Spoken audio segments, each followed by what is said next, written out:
Hello everyone. आज की video में हम बात करेंगे treatment of acute severe asthma, यानी कि अगर किसी व्यक्ति को अस्थमा का अटैक आ जाता है तो उसके लिए क्या ट्रीटमेंट होगा। तो आज की वीडियो में हम अस्थमा और अस्थमा की ट्रीटमेंट के बारे में बिल्कुल डिटेल में डिस्कस करने वाले हैं। तो चलिए वीडियो को स्टार्ट करते हैं। देखिए, अस्थमा के अंदर क्या होता है। अस्थमा का मतलब होता है दमे की बीमारी, या फिर इसको सांस की बीमारी भी बोलते हैं। अब इसको सांस की बीमारी क्यों बोलते हैं, क्योंकि जब भी अस्थमा का अटैक आता है किसी भी व्यक्ति को उसको सांस लेने में दिक्कत होती है। अब सांस लेने में दिक्कत क्यों होती है, क्योंकि जो सांस की नली है ना वो सिकुड़ जाती है। तो पहले हमको ये समझना पड़ेगा कि जो सांस की नली है वो सिकुड़ती क्यों है।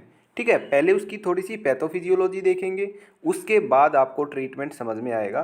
तो चलिए सबसे पहले देखते हैं कि जो अस्थमा के अंदर जो सांस की नली है वो सिकुड़ती क्यों है। देखिए, ये सारे फैक्टर्स हैं, इन सब फैक्टर्स की वजह से क्या होता है, अस्थमा अटैक आता है। देखिए, मैं आपको छोटी सी कहानी सुनाता हूँ। सबसे पहले आप एज्यूम करिए, अगर किसी व्यक्ति को अस्थमा है, ठीक है, और वो रेगुलर बेसिस पर अपनी दवाइयाँ ले रहा है, हर रोज़ दवाइयाँ ले रहा है अस्थमा की, ताकि उसको अस्थमा का अटैक ना आए। लेकिन कभी कभार वो ऐसी जगह पर फंस गया जहाँ पे बहुत ज़्यादा धूल है, या फिर बहुत ज़्यादा ठंड है, या फिर उसने बहुत ज़्यादा स्मोकिंग कर ली, या उसने बहुत ज़्यादा स्ट्रेस ले लिया।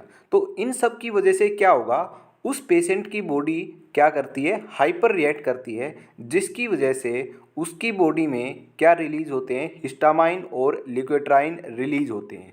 ठीक है, अब ये जो हिस्टामाइन और लिकोट्राइन होते हैं ये लंग्स के अंदर रिलीज किए जाते हैं, यानी कि फेफड़ों के अंदर रिलीज किए जाते हैं। उसके बाद ये सांस की नली पे जाते हैं, वहाँ पे ये काम करते हैं। वहाँ पे क्या काम करते हैं, हिस्टामाइन और लिकोट्राइन ये क्या करते हैं, ब्रोंकोस्पाज्म करते हैं। ब्रोंकोस्पाज्म का मतलब होता है सांस की नली का सिकुड़ना। ठीक है, अब देखिए ब्रोंकोस्पाज्म, देखिए आपने कभी कभार सुना होगा अस्थमा का जब मतलब अस्थमा का जब अटैक आता है तो पूरा जो इसको बोलते हैं ना ब्रोंकियल अस्थमा बोलते हैं। और अभी मैंने एक वर्ड बोला ब्रोंकोस्पाज्म, इन दोनों में एक में आया ब्रोंकियल, एक में ब्रोंको।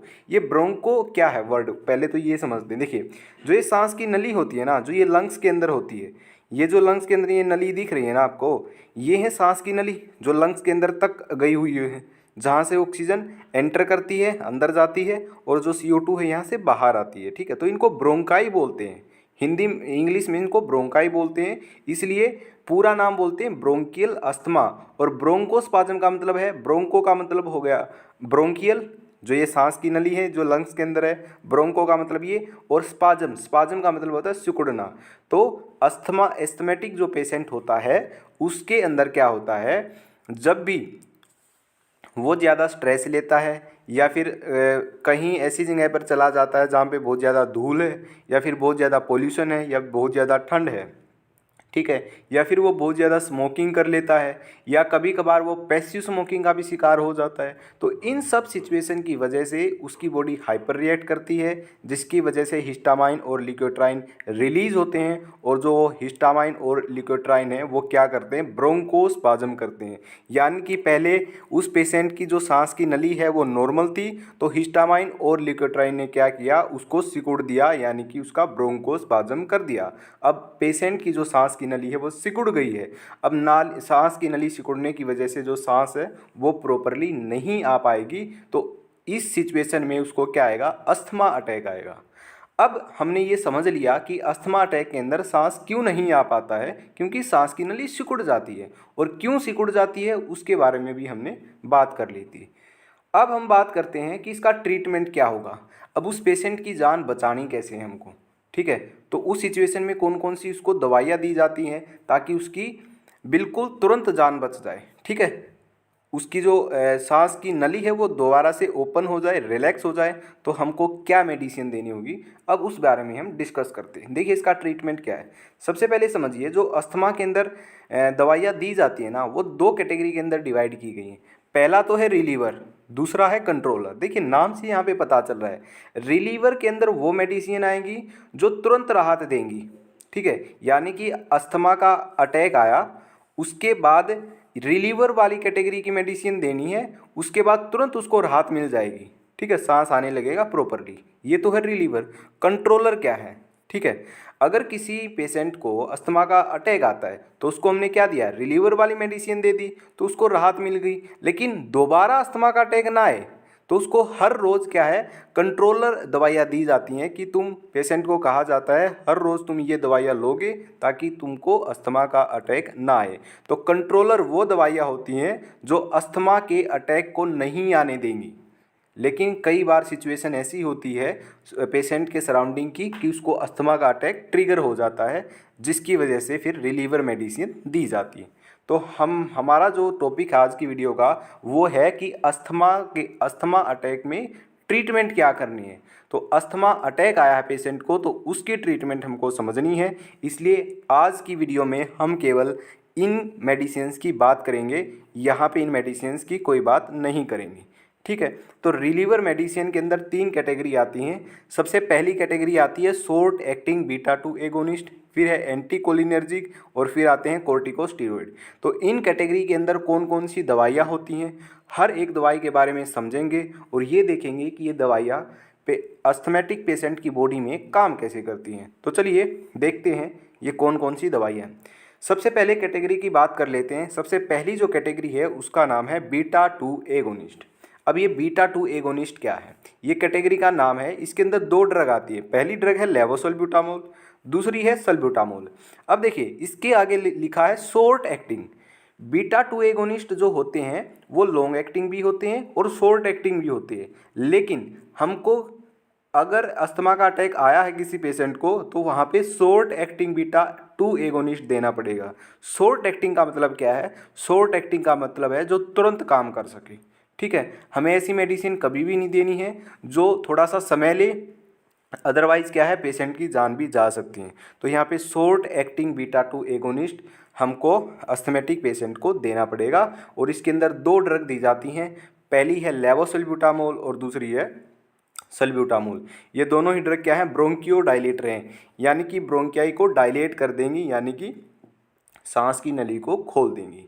अब देखिए इनके बारे में थोड़ा सा समझ लेते हैं। ठीक है, ये जो दोनों ही दवाइयाँ हैं लेवोसल्ब्यूटामोल और सल्ब्यूटामोल, ये दोनों ही दवाइयाँ इनहेलेशनल रूट से दी जाती हैं। इनहेलेशनल रूट से कैसे दी जाती हैं, या तो नेबुलाइजर से दी जाएंगी या फिर मीटर डोज इनहेलर से दी जाएंगी। अब ये मीटर डोज इनहेलर क्या है और नेबुलाइजर क्या है, कई लोगों का आपको पता होगा और कई को नहीं पता होगा, तो मैं आपको बता देता हूँ क्या है। देखिए ये जो पंप होता है ना इसको हम बोलते हैं मीटर डोज इनहेलर। ठीक है, और ये नेबुलाइजर होता है जिसको हम कॉमन भाषा में भाप की मशीन भी बोल देते हैं। ठीक है, जब छोटे बच्चे ज़्यादा बीमार होते हैं, उनकी जो छाती वो जमी हुई होती है ज़्यादा कफ की वजह से, ठीक है, ज़्यादा खांसी होती है, जुकाम होता है, तो वहाँ पे बच्चों में इसका काफ़ी यूज किया जाता है उनकी जो छाती है उसको खोलने के लिए। ठीक है, तो वहाँ पे भाप की मशीन इसको कॉमनली हम बोलते हैं। ठीक है, तो इसको बोलते हैं नेबुलाइजर और ये होता है हमारा मीटर डोज इनहेलर। तो 2 तरीके से जो ये दवाई है सल्ब्यूटामोल और लेवोसल्ब्यूटामोल ये हमको देनी है। ठीक है, ये तो बात आ गई देने की, देनी कैसे। लेकिन अब बात यह आती है कि लेवोसल्ब्यूटामोल और सल्ब्यूटामोल दोनों में से बेस्ट कौन सी है। तो दोनों में से जो बेस्ट दवाई है वो है लेवोसल्ब्यूटामोल, क्योंकि लेवोसल्ब्यूटामोल के जो साइड इफ़ेक्ट हैं वो कम होते हैं एज़ कम्पेयर टू सल्ब्यूटामोल। ठीक है, देखिए अगर आपने कप सिरप वाली वीडियो देखी है तो वहाँ पे कप सिरप के अंदर भी क्या है, लेवोसल्ब्यूटामोल या सल्ब्यूटामोल मिलता था। ठीक है, आपको याद होगा, अगर आपने देखी है तो वहाँ पे मैंने इसके साइड इफ़ेक्ट बताए थे। वहाँ पे इसके जो साइड इफ़ेक्ट थे वो थे पेल्पिटेशन। पेल्पिटेशन का मतलब जो दिल की धड़कन है वो बढ़ जाती थी। ठीक है, तो ये इसके साइड इफ़ेक्ट मैंने वहाँ पे बताए हैं। तो यहाँ पे मैं समझाता हूँ इसका साइड इफ़ेक्ट कैसे होता है। देखिए जैसे ही लेवोसल्ब्यूटामोल या सल्ब्यूटामोल इनहेलर के जरिए दी, ठीक है, नेबुलाइजर के जरिए दी, तो क्या होगी, वो तुरंत लंग्स के अंदर जाएगी। तो लंग्स के अंदर जाने के बाद वो क्या करेगी, सांस की नली को खोल देगी। ठीक है, तो ये तो इसका काम हो गया। लेकिन क्या है, कुछ अमाउंट इस ड्रग की, कुछ अमाउंट क्या है, लंग्स के जरिए एब्जॉर्ब हो जाएगी ब्लड के अंदर। तो वो ब्लड के अंदर चली जाएगी और ब्लड के अंदर जाने के बाद वो ब्लड के जरिए पहुंच जाएगी हार्ट तक। तो वो हार्ट पर काम भी करेगी, कुछ अमाउंट में वो हार्ट पर काम करेंगी, जिसकी वजह से हार्ट पर क्या होते हैं, बीटा 1 रिसेप्टर होते हैं। देखिए लंग्स के अंदर तो होते हैं बीटा 2 रिसेप्टर और हार्ट के अंदर होते हैं बीटा 1 रिसेप्टर। तो ऐसी कोई भी दवाई आज तक नहीं बनी है जो केवल एक जगह पर काम करे। ठीक है, ऐसी दवाई बनाना अभी तक पॉसिबल नहीं हुआ है कि ऐसी दवाई नहीं बना सकते कि केवल एक स्पेसिफिक साइट पर ही काम करे। ठीक है, हर दवाई क्या है कई जगह पर काम करती हैं, लेकिन कुछ अमाउंट जो है वो कहीं कहीं काम करती है। लेकिन क्या है ऐसी दवाई ध्यान में रखकर बनाई जाती है कि ज़्यादातर जो हिस्सा है दवाई का, ज़्यादातर जो पोर्शन है दवाई का, वो एक स्पेसिफिक साइट पर काम करे। ठीक है, तो इसलिए क्या होता है, लेवोसल्ब्यूटामोल या सल्ब्यूटामोल जैसे ही लंग्स के अंदर जाती है तो वो ब्लड में एब्जॉर्ब हो जाती है कुछ अमाउंट, और वो हार्ट पर काम करती है, जिसकी वजह से जो दिल की धड़कन है वो बढ़ जाती है। तो लेवोसल्ब्यूटामोल और सल्ब्यूटामोल के साइड इफ़ेक्ट भी हैं, जो मैंने आपको कफ सिरप वाली वीडियो के अंदर भी बताए थे। ठीक है, तो यहाँ पे देखिए मैंने लिखा भी हुआ है, लेवोसल्ब्यूटामोल ज़्यादा पोटेंट होती है और इसका साइड इफ़ेक्ट भी कम होता है एज़ कम्पेयर टू सल्ब्यूटामोल। ठीक है, इसकी क्वांटिटी की बात कर लेते हैं। अगर लेवोसल्ब्यूटामोल 0.63 mg है और सल्ब्यूटामोल 2.5 mg है, तो ये दोनों ही जो क्वांटिटी है ये इक्विवेलेंट होगी, यानी कि इतने मिलीग्राम लेवोसल्ब्यूटामोल अगर किसी व्यक्ति को देते हैं और इतने ही मिलीग्राम सल्ब्यूटामोल देते हैं, तो दोनों का एक्शन है वो सेम आएगा इस सिचुएशन के अंदर। ठीक है, तो आगे बात करते हैं। देखिए, जो ये सल्ब्यूटामोल और लेवोसल्ब्यूटामोल बताई थी, इनमें से मोस्ट कॉमनली लेवोसल्ब्यूटामोल यूज़ की जाती है, और आगे जो आती है इसको लेवोलिन के नाम से ज़्यादा ये फेमस है। ठीक है, ये इनको भाप के टीके भी बोलते हैं कॉमन लैंग्वेज में। अगर मैं बताऊं तो अगर स्टोर पर जाते हो तो ये भाप के टीके आप कहोगे तो ये जो स्टोर वाला है वो आपको लेवोलिन दे देगा। ठीक है, और प्रिस्क्रिप्शन के अंदर भी लेवोलिन लिखा हुआ होता है 0.6 mg। देखिए आपको यहाँ पे क्वांटिटी भी दी है, और यहाँ पे ये भी लिखा है कि ये लेना कैसे है, ये IM या IV नहीं लेना है, नहीं तो ये इंट्रामस्कुलर लेना है, ना ही इंट्रावेनस लेना। देखिए यहाँ पे प्रॉपर लिखा है फॉर इनहेलेशनल ओनली, यानी सांस के जरिए इसको अंदर लेना है। ठीक है, तभी ये प्रॉपरली काम करेगा और तुरंत काम करेगा। ठीक है, तो अस्थमा के पेशेंट में हमको तुरंत रिजल्ट चाहिए, तो इसलिए लेवोसल्ब्यूटामोल का यूज करते हैं। ठीक है, तो ये थी हमारी पहली कैटेगरी ड्रग्स की।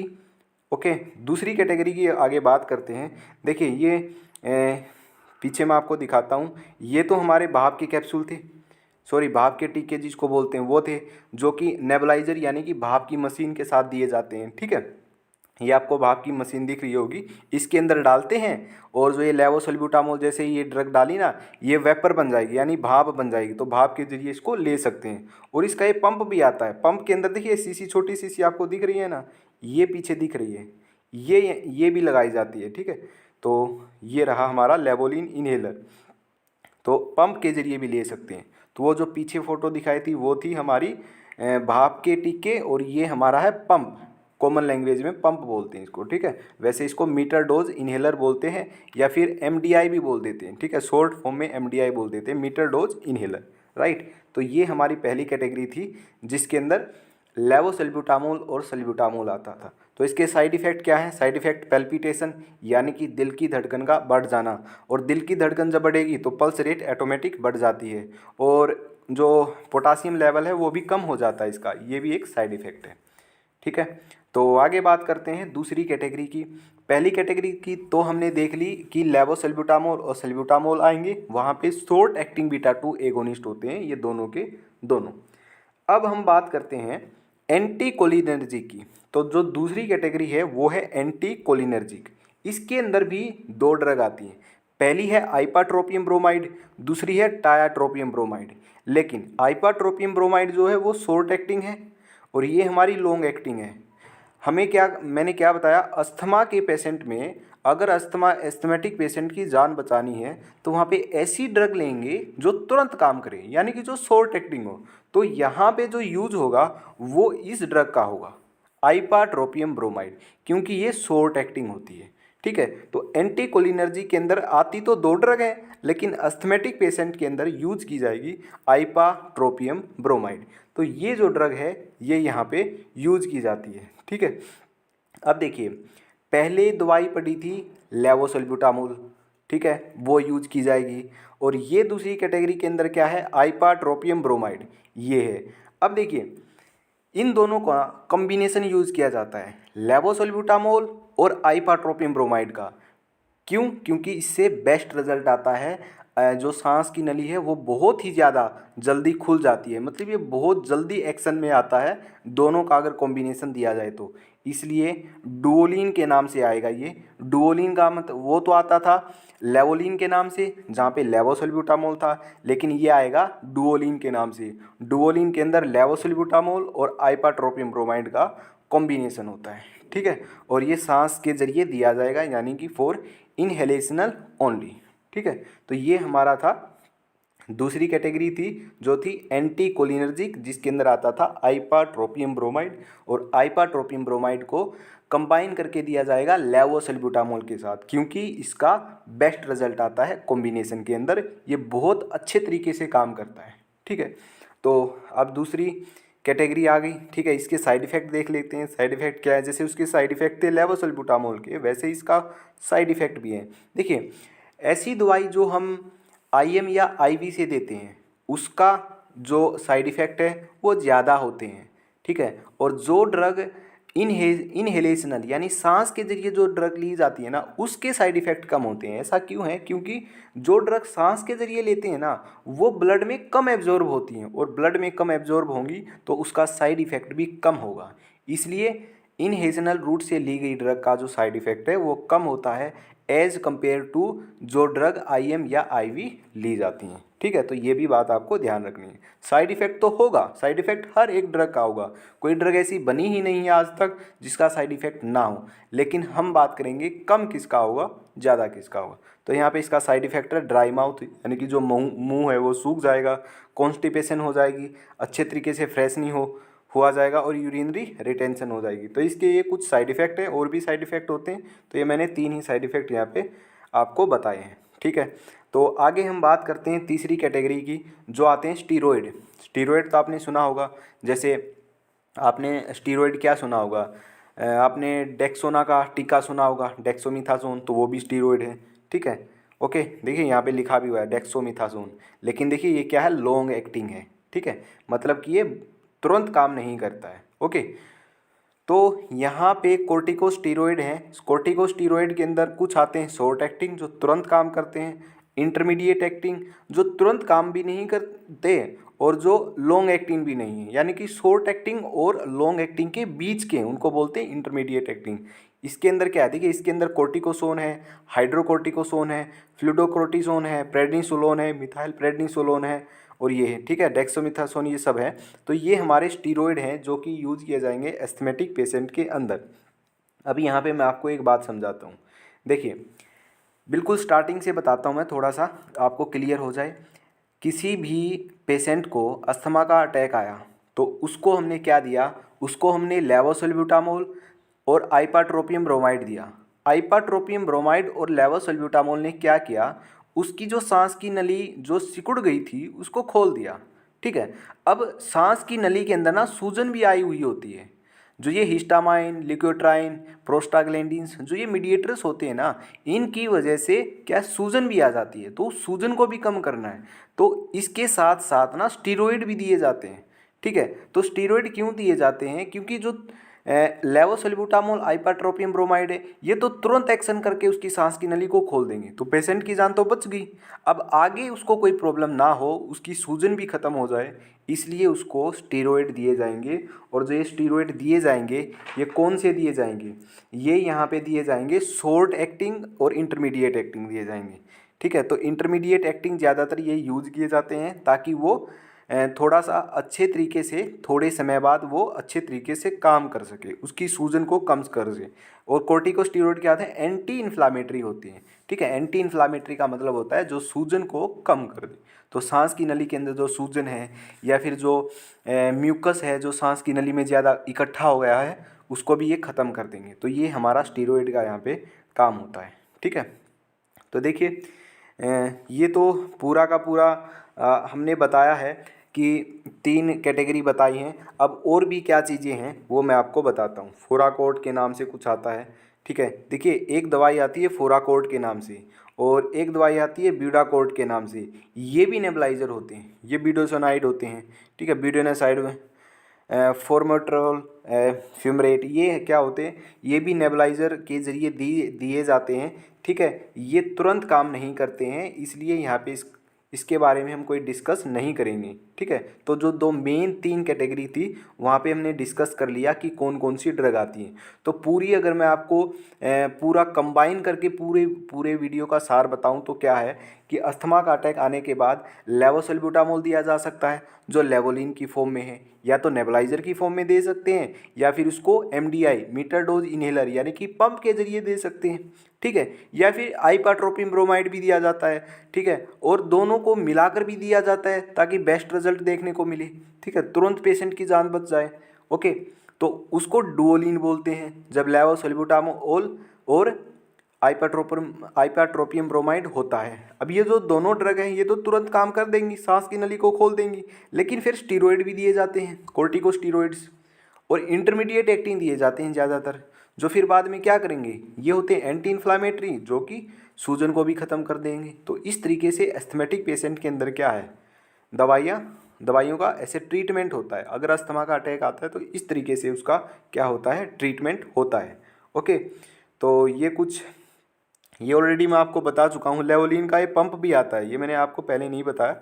लेवोलिन का पंप भी आता है और डुओलिन का भी पंप आता है, ये मैंने ऑलरेडी आपको दिखा दिया है। ठीक है, तो ये कुछ पिक्चर हैं जो ये मैंने आपको दिखाई है। और हाँ, एक और ख़ास बात मैं आपको बताता हूँ, जब कोई भी ड्रग अस्थमा के पेशेंट में जैसे काम नहीं करती है, ना ही लेवोसल्ब्यूटामोल काम कर रही, ना ही वहाँ पे क्या कर रही आइपाट्रोपियम ब्रोमाइड कर रही, ना ही स्टीरॉयड काम कर रही, तो उस कंडीशन में देखा गया है, कई बार सिचुएशन में देखा गया है कि मिथाइल जेंथिन है। ठीक है, ये भी क्या है, ये भी अस्थमा के अंदर यूज होती है। तो कई बार ऐसा देखा गया है कि ये जो दवाइयाँ भी मैंने बताई ये काम नहीं कर रही होती हैं, लेकिन इनकी जगह पे मिथाइल जेंथिन काम कर जाती है अस्थमा के पेशेंट में। तो वैसे तो मिथाइल जेंथिन का पूरा जो काम करने का तरीका है वो अभी तक पता नहीं चला है कि मिथाइल जेंथिन बॉडी में जाने के बाद काम कैसे करती है, एग्जैक्ट जो फंक्शन होता है वो पता नहीं चला है। लेकिन ऐसा देखा गया है कि जहाँ पर लेवोसल्ब्यूटामोल, आइपाट्रोपियम ब्रोमाइड और स्टीरॉयड काम नहीं करते, वहाँ पे मिथाइल जेंथिन काम करती है। ठीक है, तो ये पूरा का पूरा हमारी ट्रीटमेंट थी अस्थमा अटैक के अंदर जो मैंने आपको बताई थी। अब एक और बात मैं आपको इम्पोर्टेंट बात बताता हूँ, वो क्या है, देखिए जैसे कि अस्थमा का अटैक जब जिस पेशेंट को आता है तो उसको क्या है, उसके पास दवाइयाँ होती हैं ऑलरेडी। ठीक है, जैसे उसके पास क्या होता है, अभी मैं आपको बताता हूँ, उसके पास दवाइयाँ होती हैं। ठीक है, उसके पास क्या मिलेगा, उसके पास आपको ये मिलेगा, ब्यूटेसोनाइड मिलेगा। ठीक है, और ये लेवोलिन और डुओलिन में का पंप भी मिल सकता है। तो क्या होगा, कई बार पेशेंट क्या करता है, कई बार पेशेंट ये वाली दवाइयाँ ले लेता है नेबुलाइज़र के ज़रिए, मान लो उसने नेबुलाइज़र के ज़रिए ये दवाइयाँ ले ली।